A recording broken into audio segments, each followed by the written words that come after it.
Actor Kamal, Simbu, Trisha, Abirami, Ashok Selvan இப்படி பலருடைய ஆக்டிங்லயும் வர ஜூன் 5ஆம் தேதி ரிலீஸ் ஆக ரெடியா இருக்கிற படம் தான் தக் லைஃப். இந்த படத்தை டைரக்டர் மணிரத்னம் தான் எழுதி டைரக்ஷன் பண்ணிருக்காரு. இந்த படத்தோட ஃபர்ஸ்ட் சிங்கிளான ஜிங்கிச்சா சாங் போன மாசம் ரிலீஸ் ஆகி இருந்தது. ஆக்சுவலா இந்த சாங் எந்த அளவுக்கு ஹிட் ஆச்சுன்றது உங்க எல்லாருக்குமே கண்டிப்பா தெரிஞ்சிருக்கும். ஏன்னா இந்த சாங் ரிலீஸ் ஆனப்பயே பக்காவான ஒரு வைப் மெட்டீரியலா இருந்ததுனால பலரும் இதுக்கு ரீல்ஸ் பண்ணி வைரல் ஆக்கியிருந்தாங்க.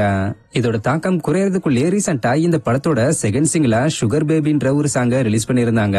இந்த சாங்ல ஆக்ட்ரஸ் த்ரிஷா கிளாமரா செம ரொமான்டிக்கா அவங்களே நிஜமா பாடின மாதிரி பர்ஃபார்ம் பண்ணிருக்கிறது பலரையும் இம்ப்ரெஸ் பண்ணது மட்டும் இல்லாம இப்ப இந்த சுகர் பேபி சாங்குக்கு சின்னவங்கல இருந்து பெரியவங்க வரைக்கும்னு இப்படி எல்லாரும் ரீல்ஸ் பண்ணிக்கிட்டு வராங்க.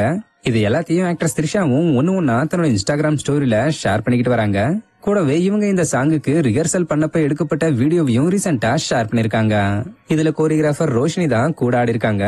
ஆக்சுவலா இவங்க தான் இந்த சாங்குக்கு கோரியோகிராஃபே பண்ணிருக்காங்க. அது மட்டும் இல்லாம இந்த வாய்ப்பை கொடுத்ததுக்கு நன்றின்னு சொல்லி இவங்க தான் இந்த வீடியோவையே ஷேர் பண்ணிருக்காங்கன்றது குறிப்பிடத்தக்க விஷயம்.